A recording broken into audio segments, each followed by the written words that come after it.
আমরা যখন নামাজের সেজদায় যাই তখন থাকি সেজদায়, কিন্তু আমাদের মন অন্যদিকে থাকে, মনটা বসে না।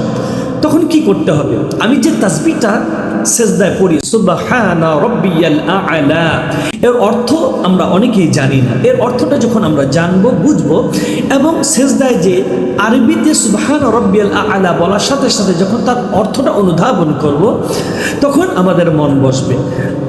সুবহানা রাব্বিয়াল আ'লা তার অর্থ হচ্ছে আমার পরম মহান প্রতিপালক পবিত্র, অর্থাৎ তিনি সমস্ত দোষ ত্রুটির ঊর্ধ্বে, তিনি সমস্ত দোষ এবং ত্রুটি থেকে মুক্ত। আমি যখন এই অর্থটা অনুধাবন করব, অর্থটা বুঝবো, আর সেজদার সময় আমার অন্তরে এই অনুভূতিটা জাগ্রত করতে হবে যে মহান রবের সিফতি কদমে মস্তক অবনত করে সেজদা করে আমি এই ঘোষণা দিচ্ছি, সুবহানা রাব্বিয়াল আ'লা, আমার পরম মহান প্রতিপালক তিনি পবিত্র। তখন দেখবেন সেজদায় যে আপনি মজা পাবেন তা অকল্পনীয়। তখন আপনার একটা অনুভূতি জাগ্রত হবে যে মহান রবের সঙ্গে সত্যি আমার যোগাযোগ রয়েছে।